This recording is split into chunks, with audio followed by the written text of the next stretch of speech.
bear with me. Okay, so one might wonder why we even need to do all this, right? So the whole idea is life's going on. We're all busy with our things. There's stuff to handle. Why would opinion shaping even matter, or how is it even related to any of our well-being? Let alone at a national level, it's too high a level. Most of us don't think at that level. But even for an individual well-being, why does it matter at the end of the day? Why would I bother to get facts, analyze them, have an opinion, or understand who's doing what, understand who's looking out for my interest or not looking out for my interest? So why would any of this matter? Why can't we just do what we're doing and enjoy life at the end of the day? Now, I would say it's actually about enjoying life. Let me tell you why so. And think about it. There's hundreds and billions of dollars that is being spent every year to control your mind. And it's not me saying, and these are quotes of famous people that are saying that, right? And also think about it, that in the present world, technology is not too difficult to acquire. For example, there was a time when maybe only specific countries that invented technology could have ownership over them, and some others could not. So today, in today's world, if somebody invents something, it is not too difficult for it to trickle across geographical borders without much difficulty. It's an extremely doable thing. So you'll see that, okay, whatever technology is available in the US is pretty much in the next week or so available in India also. The gap is not that big. The only difference here is to how many people is it available. So to what level is your society well off that it will be able to make use of this technology. So that's the key, right? So you must be wondering how this matters still. So it matters here. You're saying, why can't I just go on with regular life and not worry about all of these? But this is your regular life, right? So why do you choose to live in one place against the other? Or why are some countries better in quality of life as against the other? Why is living in some places a pleasure, whereas living in some other places a pain? Because of exactly the factors that you're seeing on the screen here. Infrastructure is better, and I won't name them, but just think of any two countries which are poles apart in any of these, and you'll know why people tend to migrate from one place to the other. Be it internal migration from villages to cities within a country, or external migration from a particular country to the other. So it's always about how good your infrastructure is, how wealthy you are. Let's face it, at the end of the day, finances do matter. So GDP per capita is a reflection of the nation's wealth. That absolutely matters. You can't have pride in poverty at the end of the day. Those won't call them socialist values, but it's just not practical, right? There's no pride in poverty. Cultural confidence does matter, because at the end of the day, if you're not very proud of who you are, you won't get the other things listed out here. It's a fact, and we can debate about it, but today's point is not to get into details of any of this. Having a strong defense does matter, so that way you don't come across as spineless people who can be bullied at every given opportunity. Law and order does matter. So does access to education, healthy coexistence, where people are free to choose their particular beliefs without imposing it on other people, and quality healthcare. I just listed some of these factors. So this is life, right? This is basically how you're enjoying life. And again, the question would come, so still didn't get it. Why would my opinion matter to my national well-being? Because in a democracy, which we are living in, assuming it's not theocracy, not a dictatorship, this is basically what decides your well-being, your elected government, right? So depending on the actions of these set of people out here, because you can't have everyone making laws, there's only representatives that make laws, this reflects directly into all of these factors that I just said. So clearly now we know that there's a direct link between your personal enjoyment that you're doing in everyday life and how comfortable your life is. That has a direct bearing with this elected government. Now, what does this elected government have a direct relation to? With this individual opinion. Like I said, it's a democracy. So if you shape people's opinion appropriately, you can form an elected government which works for you, and vice versa. We've all seen what vice versa is for almost the last 70 years or so in India. So we don't need to get into the details of that. But basically, an individual's opinions matter if an elected government is to be selected that works for you, and an elected government matters in order to have all of these things which make your life happy or unhappy, one way or the other. And this is outside of personal things. Of course, there's personal, spiritual growth, personal relationships. But that is not under government's control. So that's why I'm not listing them here. But these things do matter, right? And what shapes an individual's opinion? Information. At the end of the day, information, right? Why do you vote one way versus the other? Because of your awareness of historic facts, or awareness of current affairs, or how the dynamics are, who looks out for you, who doesn't look out for you, any cultural awareness that you might have, any stories from the ground that might be told to you. So these are the raw information bits. Okay, so these are the raw information that basically are analyzed, sliced and diced, fed to you, which shapes your opinion. Your opinion, a sum total of individual opinion, rather, results in the elected government. And the elected government ultimately results in these things. And that explains why, in spite of having the same DNA, two sets of human beings can be completely poles apart.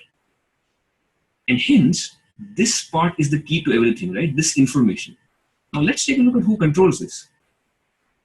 The obvious answer, we all know, right? Without me having to unmute anyone, I know that the obvious answer is information is pretty much controlled by the media. How so? Just look at this and try to get the relation between how so. What is raw information at the end of the day? It's essentially stories from the ground, because we are regular humans. We can't be at a million places at the same time. So there's 1,000 things going on across various parts of the country or the world, and there's stories from the ground. So we can't be everywhere at the same time, right? We are not sarvavyapi, so to speak. There's a lot of history to why your present is a particular way. There's a lot of historic facts, and that is not always accessible or easily available to people, nor do people have inclination to go through and analyze all that. There's a lot of global dynamics in play, and there's a lot of cultural knowledge sitting out there. So that's your raw information, right? That's on one side. On the other side, we have society. Now, society is not equal. Society is usually never equal. Now, the communists might try to create that. Never happens. And ultimately, there's always a social pyramid, which is exactly what you see here on the slide. There's always people at the bottom of the ladder who are possibly, of course, the scales differ in different countries. So basically, a working poor in the US might be extremely different from a working poor in India. However, there are still social grades in any country.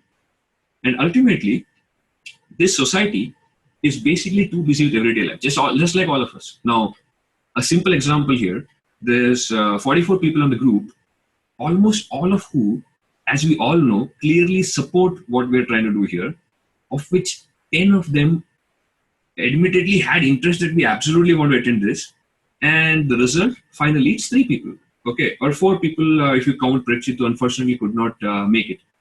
But the fact remains that you are very busy with your everyday life, where let alone slicing, dicing, analyzing information, reading through bits and bytes of stuff and forming opinion yourself, you can't even maybe spare half an hour on a consistent basis, even if somebody's feeding you, right? So that's a fact, and one can't hold it against anyone. That's my fact, that is your fact, that's everybody's fact. We have stuff to do.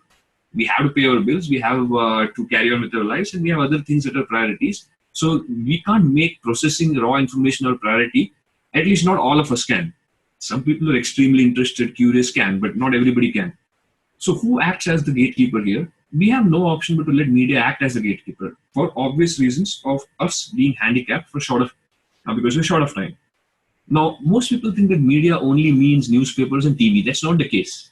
Media is all the avenues using which you consume information about all of these raw bits of data. So because you didn't have the time and inclination, or sometimes even the ability to actually make sense of these things, process these and create opinions, you rely on these guys. And these guys are not just TV channels and news channels. It's a combination of a lot of other things, right? It's web channels, because you also have news sites, cnnibn.com, ndtv.com, rediff.com. They're news sites. There's, of course, print media, which is the more traditional format, newspapers, Times of India, Indian Express, New Indian Express, Statesman, The Hindu, whatever the media is. There's television as such, because television is not restricted to just news. Anything and everything that feeds information about these aspects is still media. Even television serials are media, because they might be giving you more details around human stories, or soap operas, or even sometimes plain entertainment. So even that is a part of media, because that shapes your opinion, shapes your mind. Your school curriculum, right? Anything that you read in books, and not necessarily just science and math. It could be all types of curriculum, because till we started branching out, most of us had a lot more subject than just science or math. Of course, there's movies which are a huge opinion shaper and mind controlling factor, and then there's books. Which are not necessarily school textbooks, but general fiction and non-fiction written by standalone authors. And there's museums. The last one I would say qualifies more for developed countries, pretty much unheard of in India, which we'll get to later. So these are basically your gatekeepers. So pretty much they're in an extreme position of power if you look at it. They disseminate information to you. So they're in a very strong position of power. If you relate the previous slide to this slide, you'll see just how powerful they are, because we just said that the way information shapes an individual's opinion shapes the elected government, shapes your well-being. So clearly, people's well-being, ultimately, it's stuck here as to how well your information is controlled. And that to which part of the society? I don't have to target all of these folks. Like I keep saying, even the examples that I give sometimes on WhatsApp, if you go back 1200 years in history, the people who ruled us never outnumbered us. It was never a numbers game in that sense. Even if you consider the Mughal Empire, and this is not religion specific, it's a Mughal Empire. It's a Turkic Central Asian Empire. It's not to do with any one religion. But if you consider the Mughal Empire, the Mughal nobles were literally just one out of 7 or 8. Even worse was the British Empire, because there was only one Britisher who was literally inside the country for every 200 Indians out there. So was it a numbers game? No, never. The fact remained that as long as you could as long as you could control this portion of the society, which is the top echelons, like your bureaucrats, your intellectuals, the super rich, even the upper middle class, so to speak, those who are educated and have much more control over the other individuals in terms of shaping their thoughts, or at least being role models, all of that. That's basically who you want to target if you need to control the levers of power. That's the hard truth. That's basically how it has always worked, and it always will, right? So you just need to target these guys. And what does the media do? It exactly does that. Obviously, the media doesn't reach everyone. There's 30% of the people in UP, apparently, Amit Shah once said that, who have no access to a newspaper. They don't even know what a newspaper is. Now, if you think of it, India's literacy rate is it's touching 80 now, approximately. If don't quote me on this, but it's somewhere in the range of 75 and 80, not more than that. So when 20% of the people can't even read or write, you can't expect them to have access to media. And even, you know how people define literacy, right? It's not always whether you're well read. You just have to sign your name to be literate. So you can only imagine that, okay, a large percent of the population doesn't have access to even basic media. But does that matter? No. Though your mainstream media reaches only these guys control pretty much everything. So as long as you doctor information, drive agendas politically, provide only one-sided view of things, it makes it extremely easy for vested interests to control this. So if I'm a vested interest, for whatever reason, it could be ideological reasons, it could be religious reasons, it could be just financial reasons, right? I just want to dominate financially. I just want to dominate ideologically. I just want to dominate from a religious standpoint. It could be any of these, not necessarily one or the other. What I had to do, I just had to control these guys. The rest will just follow. It's the policy of control the shepherd if you want to control the sheep. That's basically how it works. So that is why we have taken this task upon us to explain what the backstory is, why it is dangerous, and how you can pretty much cut off these intermediaries in order to counter their biases. So that's the whole purpose of what we're doing here. So let's take a look at what the current state of the Indian media is, right? And I can get you much more detail. You yourself can go Google for stuff. You can always explore more stuff. But what I'm writing here are facts. These are plain facts. These are not doctored figures or statistics. The fact remains that most of the web channels, print media and television, which is basically, usually they're corporates, right, that own all three together. It's never one or the other. The same company that has a web channel, for example, CNNIBN.com, will also own a television channel, will also own some part of print media. So it's usually conglomerates. Let's face it, they're funded by political parties or external bodies with vested interests. Now, who they are, what they are, there's no point in going over in this particular session. Just understand the fact that they're not neutral, because the whole idea of media was to be neutral when it all started. It's called the third pillar of democracy, and it's supposed to be honest and completely neutral, present you with just facts so that way you can form your opinion. Never happened that way. Over time, obviously, it became very asymmetric in information. So it's extremely asymmetric one-sided information. Now, of course, there will be skeptics. People will say, hey, I don't believe you, and why do you say that? For them, I have extremely specific examples. I can produce much more. I can fill Encyclopedia Britannica with these examples. But just for simplicity's sake, and in order to ensure that we are done in a maximum of 45 minutes, I'll give you some extremely pointed examples, right? But the fact is, there's asymmetric information, there's political backing, which kind of defeats the purpose of a media. Now, how can you have political backers for media, which is supposed to be neutral? It just defeats the basic purpose altogether, which leads to what? It leads to irrational, emotional outrages, manufactured rhetoric, sometimes even white lies. And I'll show you exactly how. Fact twisting, all of these. Let's look at school curriculums. Now, of course, all of us have gone through school, so I kind of know what we taught in the history textbooks. And till I started reading stuff on my own, started thinking independently, I pretty much believed in all the biases that the curriculum taught me, unfortunate as it might be. Now, when you go to understanding why so, you'll realize that there's only one type of people that have been writing history textbooks. It has not been a diverse pool of people providing a multi-dimensional, multi-faceted perspective of things. It has been only one type of people. Again, like I said, not getting into which type of people, but it has been very specific, just one type of people that have been writing your school textbooks with specific agendas in mind. What's the result? The result is a very selective glorification of certain leaders. You will see that if you actually start reading and if you analyze very neutrally and objectively, our history had a lot of different types of leaders, but I only see glorification of specific types of leaders here. There's absolute distortion of facts sometimes. For example, the Aryan invasion theory has been scientifically proven to be untrue by using genetic testing. Now, why is that still being taught in textbooks, right? Now, there have been a lot of dark episodes of genocide. We don't have to blame any community for that, or we don't have to get angry with the present set of people. However, we can't delete out those portions from history. Now, Jews are taught about the Holocaust that they have gone through. In the USA, we do read about how Native Indians were eliminated from the mainland. Does that mean that Native Indians here have anger towards the Caucasians that live? I haven't seen anything like that. Does it mean that Israel is planning to attack Germany because of those things and there's a disharmony between them? No, it's a part of history. They've learned from it, they've forgotten it. But if you delete those facts, what just follows is confusion, chaos, and the potential of that happening all over again. But they're doing it, as we all know, right? They're doing it in the school textbooks. Now, any positives related to your culture, they blot it out. Why are we not taught more about incumbent kingdoms like Vijayanagar, like the Ahoms of Assam, like the 100 other kings that existed before Ghazni invaded, or even about the military victories that happened post Ghazni till the British invaded, right? So I have never read about all of those except outside of my textbook. Why would you do that, right? I would assume that the whole purpose of learning history is, one, to learn from your mistakes, and second, to understand what positives you had. But neither is happening here. It's a brain-dead curriculum which limits itself to match the following in some spoon-fed facts, one-sided again. So we had to think about why all that happened, because it was driven by specific types of interest.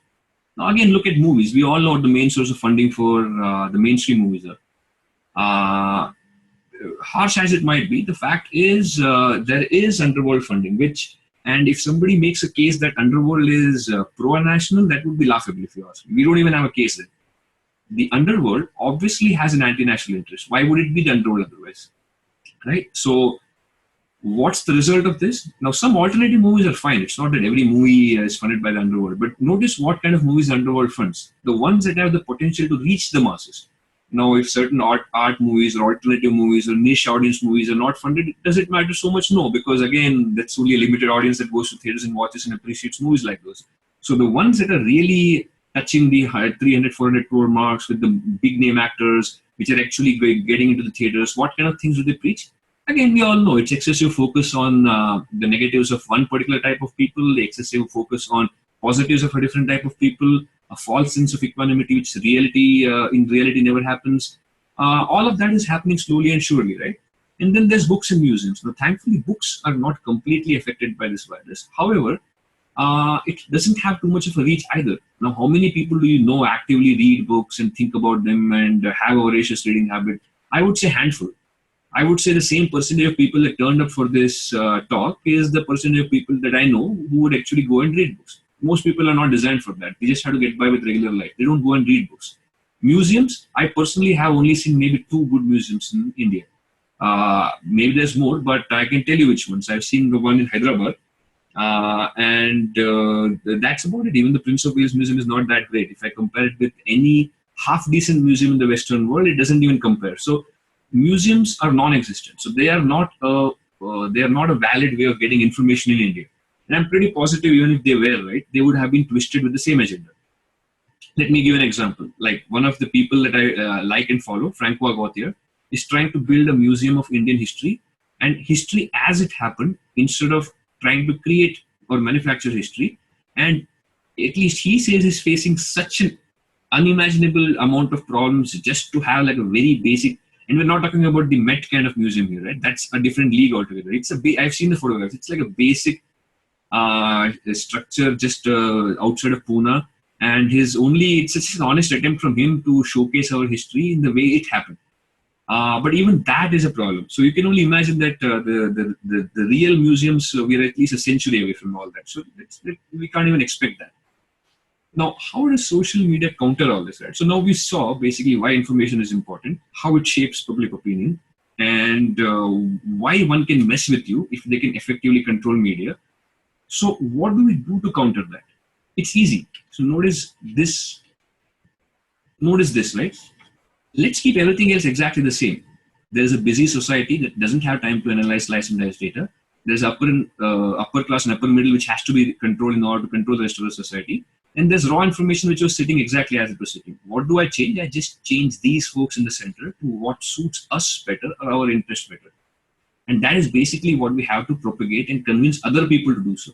And like I said, the second half will be why, how, and all of that. But you really need to understand the mechanics or the backstory of all of this to be able to convince people even to start thinking on those lines. If you're not able to do it like this, right, forget about the fact that people listen to you, because people are already, you saw all this. You saw how extensive the reach is, how much they've gotten into the brains of people.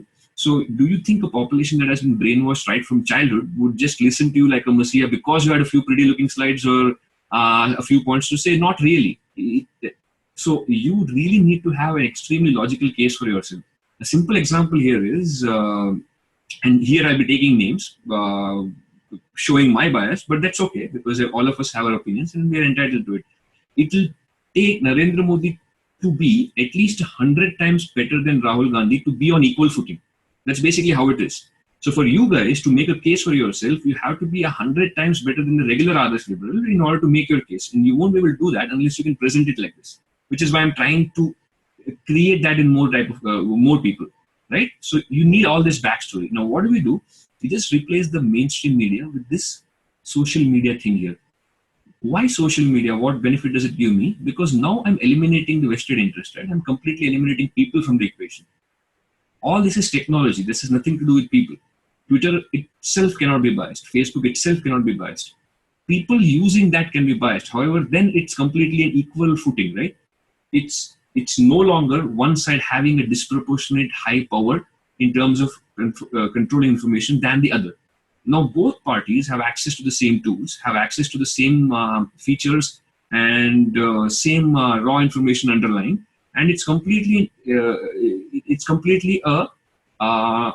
fight amongst equals now. So you're not disproportionately handicapped, which you were before if you plainly relied on mainstream media in order to fight your battles.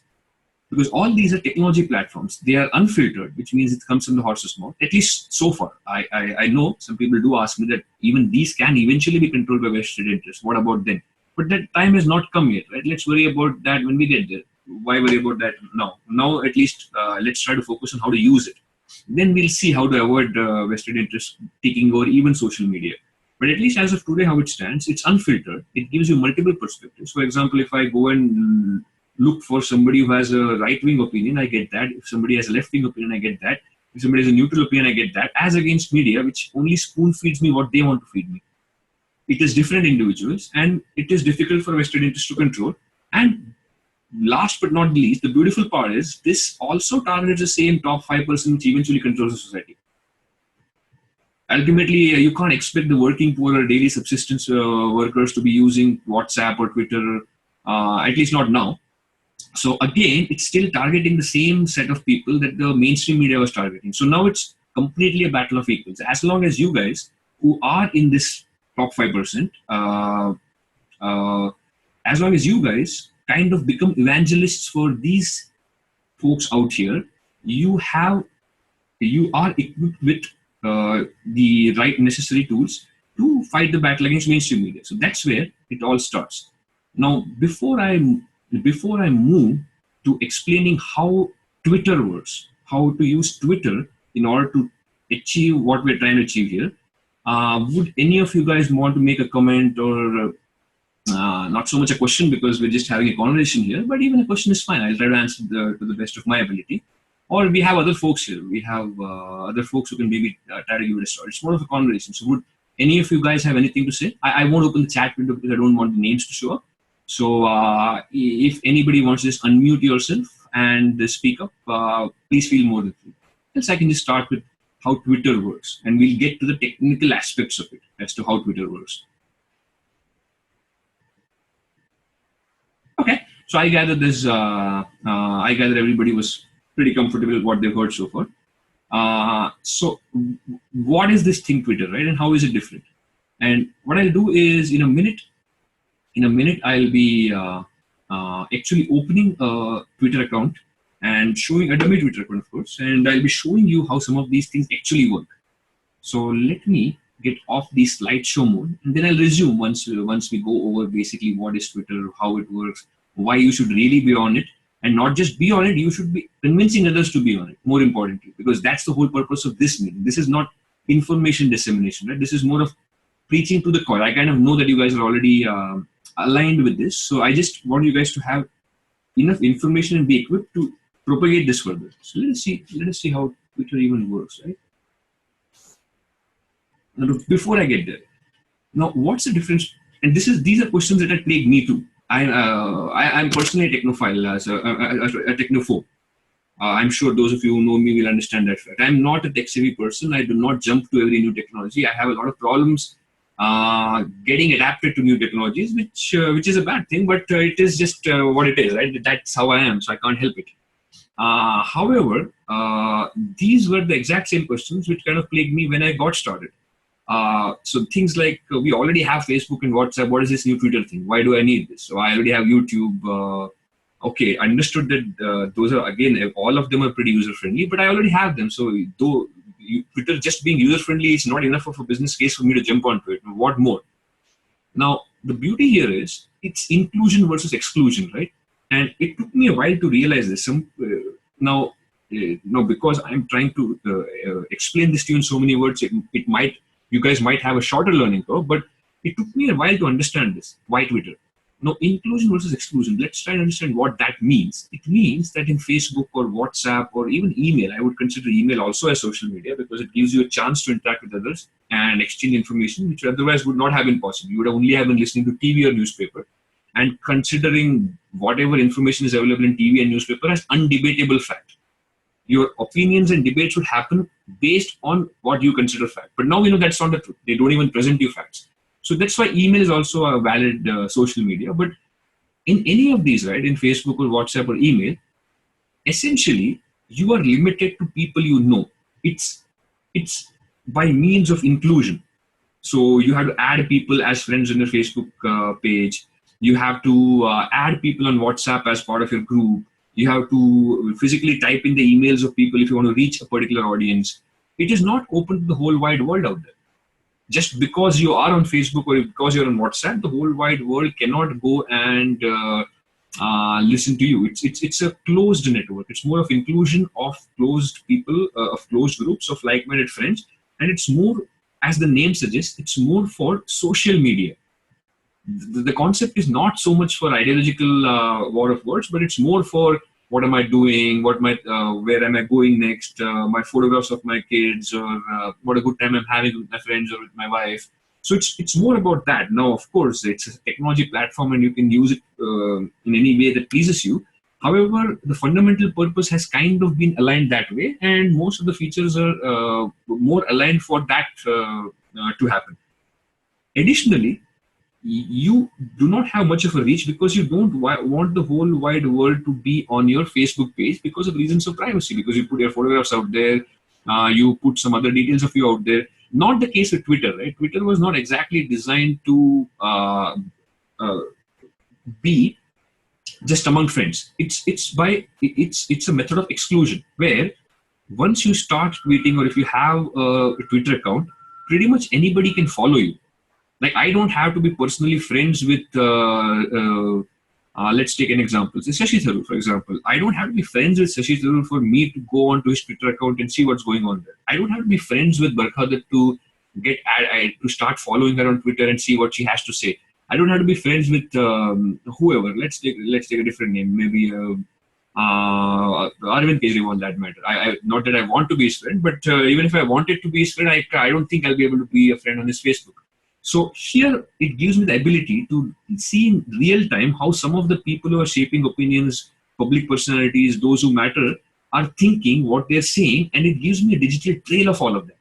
So if they do any double speak, or if they do any hypocrisy, or if they do any white lies, I have means of catching them, which I absolutely do not have in any other type of media, including Facebooks or WhatsApp, because I can just ban people from making comments, or I won't put myself out there, which is not the case with Twitter, right?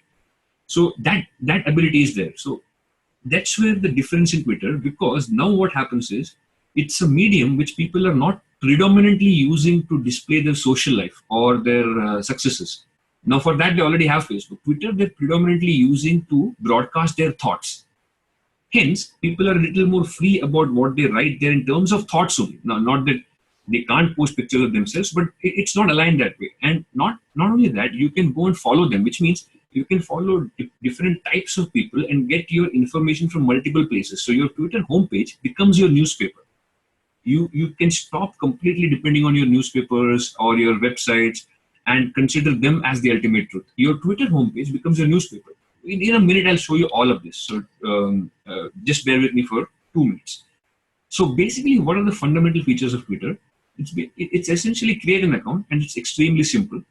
You follow people and read their tweets. If you are active enough, I am not, but some people who have at least those who have some valuable thoughts to give. Maybe I do not. I'm a lay person. I don't have that much intelligent thought to broadcast. So, but if you are that type, you can tweet yourself, have a good amount of followers who will rebroadcast your message to the rest of the world, so that more people will follow you. You can create content. There's a 140 character maximum. However, nobody stops you from putting hyperlinks, videos, still images, and making a case for yourself, right? And second, of course, there's interaction also, which I do minimally. There's no need for that, but there's message boxes. You can respond to people who have posted something. That's what they call trolling, right? Sometimes. And think of it like this. If, say, tomorrow a journalist posts something that you find rather obnoxious, in TV or in the website, you couldn't have done much about it. You would just have swallowed a frustration. You would have just said that, okay, jhoota insaan hai, kuch bhi bolta hai, doesn't make sense. But it stops there, right? It stops within the confines of your four walls with the friend you're talking to or your spouse that you're talking to, and your frustration ends there. Out here, you can give a rebuttal, and all of that, we'll see how it works. You can go to that page and say that, hey, I don't agree with you, and present your case too. So when a third person who's seeing what that celebrity has posted and your post below that, combating them or rebutting them, they get both perspectives. Now you're not limited to not being able to fight back anymore. You can fight back, right? So that's the beauty of it. So let's take a quick look at how some of that works here. This is basically a dummy Twitter page I created. Just for example, say, it's extremely simple to create. So you don't have to worry about learning to create. Just like you put your username, you set up a password, you link it to any email ID that you might have, and just like how any social media works, this works. So this is how your page looks like, right? This is the main page. So what I do in the very beginning, my friend here helped me set up the people that I need to follow. So basically, these are the people I'm following. Now, I agree that not all of them were completely driven by me. So somebody helped me with that. But need not be the case with everyone. You can decide who you want to follow. So I recently just started following Trump for fun. I'm following Barkha to see what kind of things are going on in her mind. There's IBN7. There's also Shivaru. I think he's a great journalist, but that's not getting into details of who's good, who's not. I'm even following Raghuram for that matter. He's a hardcore AAP guy, right? So see the mix here. You can see it on my wall right here. So if you think I'm more inclined towards right-wing ideology, that's somebody would say I have more left-wingers here. I have Barkha Dutt here. I have Raghuram. I have Donald Trump, who represents the American right wing. There's lots of other types of people. There's Nikhil Wagle, who's extremely a left-wing socialist journalist, right? So there's all types of people. And if you notice, that's basically who I'm following. So what happens is, whatever these guys are talking about, and there's a reason for each of these. So if I thought that somebody has something to offer, I followed them. Once I have set this up, right, once I have like 50, 60, 100, 200, whatever number of people I'm following, this becomes my newspaper. So whatever I see here is basically the people that I'm following, that's what they're tweeting about. So all these tweets appear here, and I know, so see here, nice historic pics. Somebody is giving me Indian history pics. So somebody here is feeding me Indian history pics, which I would never have found in the good newspaper also.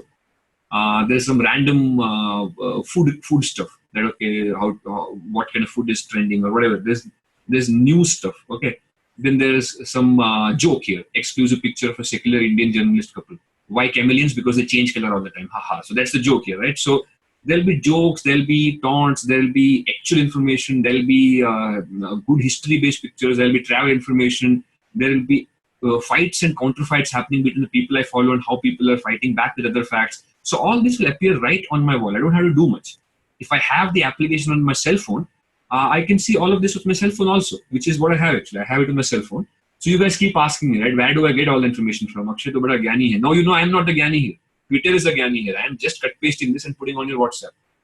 And that's exactly what you will be doing going ahead once you have a Twitter account. So all whatever you're seeing is all, and sometimes for those of you who know me, you know I'm an information junkie. So little bits of information like that. There is a Melanesian people from South Pacific who have black skin and blue eyes. So I like all these kind of relevant information also, right?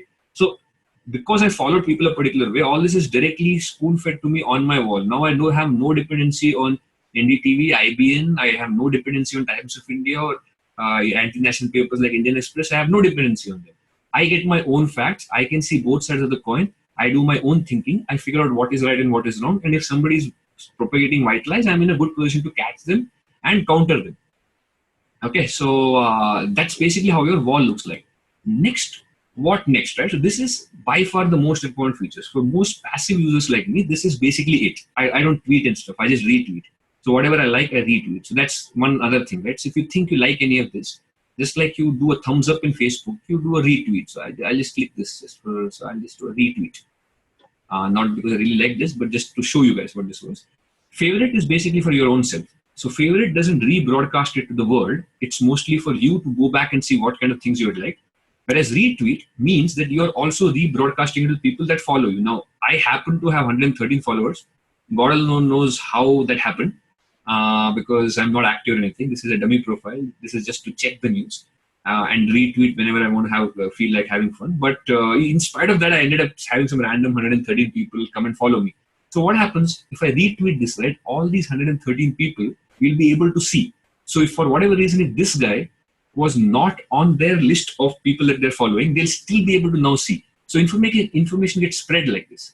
So that's, and anything like a hashtag out here means that it's trending. So if you want a particular type of information to be in the top trends, you retweet and retweet till it gets to the top, and people in corridors of power watch all this closely. So they know if something is trending at the top, they know that they have to cater to those kind of issues. So what yesterday would have been a completely one-sided game, now you're able to trend things at the top and bring it to the ears of your elected representatives, because they're watching all this closely as to what people are thinking, what people are wanting, how what are the social dynamics, what will help us get more votes. They're all actively monitoring all this. So your voice effectively can be heard better now. Now, if you're the types who also wants to have something intelligent to say to the world, of course, you can use this tweet function, right? You can compose your tweet. So I will say test tweet for fun while teaching people. I do that and I just say tweet and it comes here. Now, who's able to see this? All these 113 people will get something similar on their wall saying that, okay, some random guy, dummy guy is test tweeting for fun, maybe he's teaching people. So it doesn't matter much. So even while I was writing that, see, more tweets on my wall. So Amir Khusro, 13th century Sufi musician, poet. So that's how it works. That's random bits of information from here and there, depending on who you want to follow.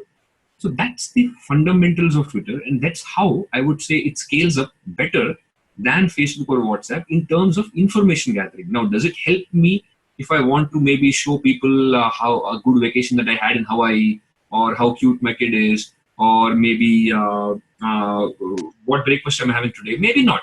That clearly, as you see here, that's not the intent of this medium, which is why I specifically targeted Twitter for explaining to you guys, because we all know how Facebook works, how WhatsApp works, and that's more for literal social interaction. So this clearly now, as you guys know, right, is more for information gathering. So now the last 5 minutes of some examples, specific pointed examples, right? So now see here. Now you know basically why we needed all this. That was the first part of my talk, where I explained to you why this matters. Even if you think that yours is a regular life, you just have to pay the bills and enjoy over the weekend, watch a movie or two. If you're outgoing types, you go to a good place to eat or something. Why bother with all this? I showed you why bother with all this, because your ability to pay for the good places you eat in, the ability to maybe have a good life, maybe not get stuck in traffic jams while driving there, all depends on your elected representatives. So we saw all that, right? And that's why it's all important. Then we saw the features of Twitter. So we saw, okay, how it is different from other social media. What kind of things to look out for here. I also showed you a literal Twitter page, how this serves as your newspaper, and how you get different types of information that the media would have completely shunned, and how some of the essential features works. What is hashtag, how you respond to people. That is something I didn't show you. For example, let's say this Ajay Alsani. Okay, so if I want to say comment on this guy, if I want to say great tweet or I support you or something like that. So let me show you how I would have done that, right? So, okay. So I would have just gone here. I would have said, Twitter automatically has said @Ajay. I would have said, great job. Keep up the good work. I would have said. So my thing appears below here. So everybody who sees his tweet also see that, okay, people are supporting him. Now let's go and see what Miss Barkhadat is saying these days. Right? Let's go and see what she's saying. So I just want to add one small point. Sure, Uday. It's that a big differentiating factor between Facebook and Twitter is that on Facebook, when you share a status message, typically by Facebook's own admission, only 6% or definitely less than 10% of your entire friend network actually sees it on first glance, and that number is increased depending on how that status actually gets interaction from people. So if it's a completely useless message, or so-called useless by Facebook's understanding, nobody will actually see it, or a very, very small number of people will see it. Whereas on Twitter, when you post that same message, Twitter's algorithm is very straightforward and transparent. Everybody who's following you will see it. If they're opening the app, whether on a mobile or on the desktop, they are guaranteed to see it. And that's one of the things that makes Twitter a lot more transparent as a platform than Facebook, which has all its algorithms to decide what it should show people and what it should not.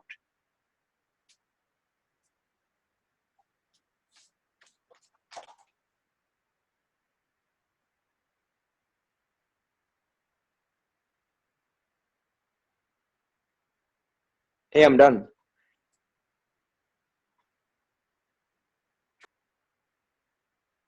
Okay, so thanks for that. So basically, to continue with that example, right? So say 2 years ago, if you saw Barkhadat saying something on TV which was absolutely atrocious, which you thought was not very logical, you couldn't do much. Now see what you can do. So if she says that, okay, here,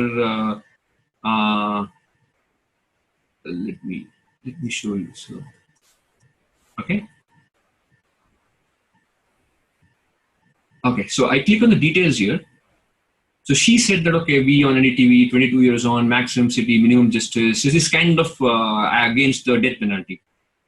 So here you can go and give rebuttals to her. So you can say justice delayed, justice denied, and there's you can maybe pass a sarcastic comment. You can pass a factual comment which kind of counters her. So I, as a neutral audience, I'm able to see what Barkhadat is saying, and I'm also able to see the other perspectives down here. If somebody is providing a rebuttal, it's very obvious and very clear to me. So no longer one-sided anymore. So that's basically a quick demo of Twitter's capabilities, what you can do, cannot do, and how it works for you. And now going to quick specifics, right? And I'll just take 5 minutes and then we'll be done. After, of course, I'll stop recording, but we guys can hang out for more time if you want to, or if you have things to do, that's fine too. So some very specific pointed examples, right? So look at media subliminal messaging here. So let me do a slideshow once again.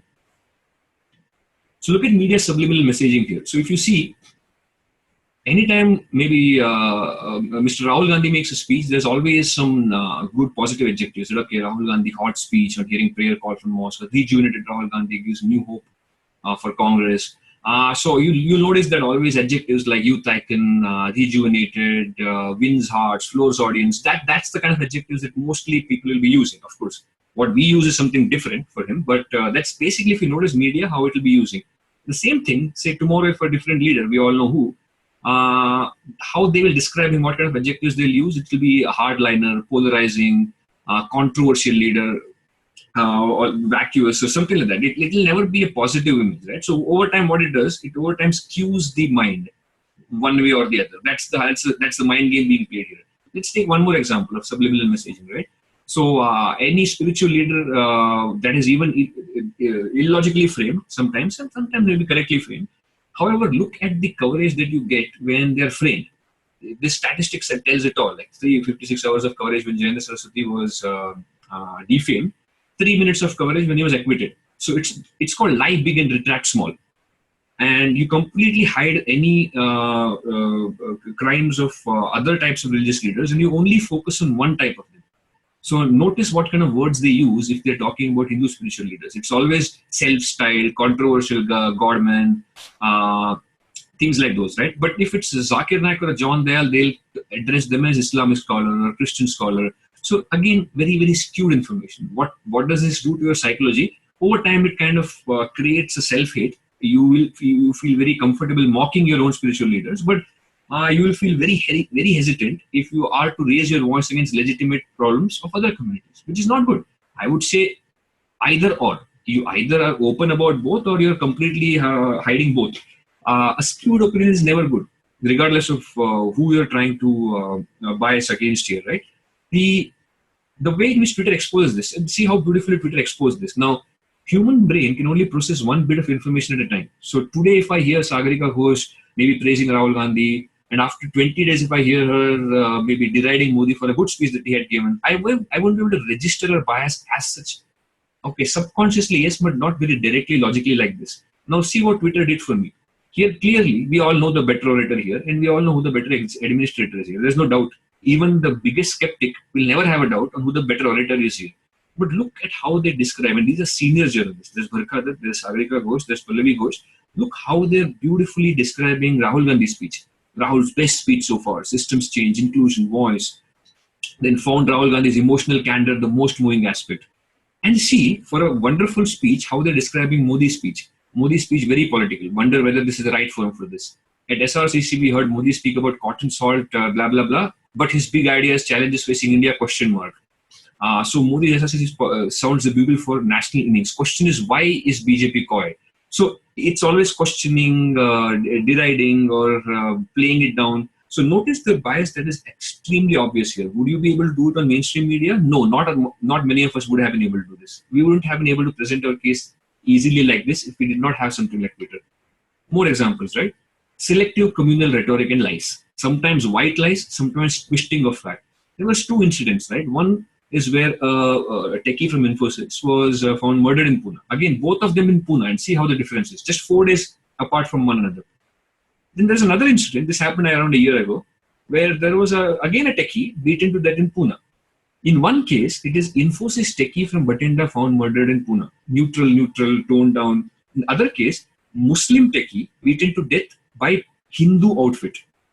Now, you either name, do you want to communalize everything? Do you want to give all crimes a religious flavor like this? You either do it for everything then, or you don't do it for anything. So these kind of selective communal rhetorics, right?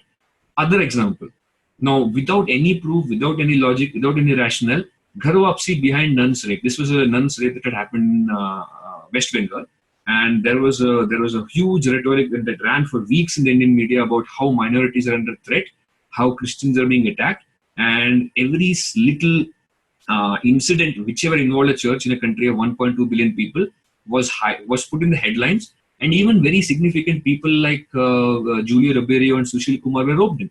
Now, funnily, all of the allegations turned out to be false. Most of them happened to be a personal grudge or some petty thief trying to steal money from a place, or boys playing cricket that broke the pane of a church. And the worst part, in this nun rape case, where they were alleging that Ghar Wapsi elements are involved, it happened to be Bangladeshi illegals that had done it. They were caught and confessed. After that happened, complete silence, right? I would say this is not just distortion of fact, this is a white lie. Now, how would Twitter have countered that? Like this. Here, Arun Jaitley comes and says very clearly that now I have proved that most church attacks are not communal. Will media tell the truth now? And see what the media was saying. Christians say that they are under siege in India after nuns rape, church attacks. White lie and distortion. There is Kiran Rijiju, right? That's a minister from the Northeast. Now, what he said was, I personally do not eat beef. My family does not eat it. And if somebody feels like, the Constitution provides that freedom. But I do not. Now, what Hindustan Times reported, I eat beef. Can somebody stop me? Rijiju retorts to Naqvi's statement. Naqvi is one politician, Mukhtar Abbas Naqvi, for the BJP. And he had supported the beef ban in spite of being a Muslim. And the media was out to get him for that. So they had to have something where an outsider comes and tells them that stop me from eating beef. Completely false. How did I provide a rebuttal? Kiran Rijiju went on Twitter and said that, hey, this is what I said. Media is unnecessarily highlighting wrong things. So here now you have a chance of coming back and getting back at them. Before you couldn't do that. Yesterday's incident, right? Salman Khan's dad, Salim Khan, had an extensive interview with Rajiv Sardesai. Never in the interview did he play the minority card. He was absolutely blunt about the fact that he doesn't host iftar parties, doesn't wear skull cap, and he doesn't care if others do not. Now, instead of encouraging that, he was unnecessarily grilled on why doesn't he feel that Modi is communal. He said, I do not feel. What is your problem? In spite of him saying that, the headlines was Salman Khan being targeted for his religion, Salim Khan. Now, somebody on Twitter said that listen to the entire video. India Today is a liar. Salim Khan didn't say anything on those lines. Again, a white lie, right? One more example. I have personally heard this speech on YouTube. Amit Shah said that it will take 25 years to make India number one. The media realizes that the Achhe Din rhetoric is the Achilles heel, right? And people are emotional about that fact. So what do they report? Amit Shah said Achhe Din will come only in 25 years. Thus, kind of hinting that it was a poll promise and they're doing nothing towards it. So, but now people can, I think this lady is like very active on Twitter. She says, another POI hit job, which Times of India hit job. They spin out of compulsion, we expose out of habit. Game continues, results remain unchanged, right? So she has clearly said that this is what Amit Shah said and this is what they're writing. So now you have a chance to get back at them. Now, yesterday's incident, right? Like the day before yesterday. A terrorist was hanged. Now, what is there to sympathize in that? And then on the same day, a president dies from the same religious community and who has done wonders for the country. Now, we'll see who's getting how much coverage, right? And they apparently hanged Yaqub Milan. Who is they now? And APJ gets like this much space. At least he got this much. I've heard that a lot of papers put him in the third page or something. Times of India says that night without end, death at dawn, melodrama, sympathy, everything is being generated here. Now, there's a lot of liberal Muslims out there. There's a lot of them. It's not what they make it seem like. There's Tariq Fatah, there's Taslima Nasrin, there's Tufail Ahmed. Have you ever seen these guys on those TV debates, panels? Have they ever been represented as representatives of the community? Not really. Why do they do that? Now, what's the point in propagating Owaisi or Gilani as a representative of the community? Does it do any good to the community? Zero. It doesn't result in development. It doesn't result in adapting to the modern world. It doesn't help in any way. But regardless, the media folks keep doing it. Now, things like Kashmir Valley, nobody knows that it's only 1/3 of J&K. There's only one small part of the population that is pro-Azadi or pro-Pakistan. Now, the amount of coverage that they get is almost 90% of the media. Now, why do we never get to hear that there's also other people opposing them? Why don't we ever get to hear that there's a Balochistan freedom movement going on in Pakistan, which is what we should be bothered about more? Never heard any struggles about Tibetan people in the media. Why is the constant portrayal of only one section of the valley time and again and giving so much real estate in media space to Yasin Malik or Gilani or people who are separatists doesn't again make sense. Now, what Twitter does, Twitter gives voices to these people who are actually liberals who want to adapt and change, who have some very smart thoughts to give, but the media never let them do that. So now you can go to the pages, see what they're trying to say, and see what thoughts they have. So that way you have like a balanced opinion, right? Same with like a journalist called Gaurav Samant, a person called Tapan Ghosh, who's in the ground in Bengal exposing Mamata Banerjee and Derek O'Brien. Now you would never have heard him on TV. They never allow him to come on TV. But here I have that choice now. Hypocrisy, right? Hypocrisy and doublespeak, wonderfully exposed by Twitter. Sanjay Jha abusing Kalam 2 years ago. Sanjay Jha 2 days ago calling him an outstanding genius just because he died, right? But here he's exposed now. Rajdeep Sardesai. So Tuktuki Mandal case, it was an abduction and rape of a Hindu girl in Bengal. When she was finally, after much social media agitation, she was got back.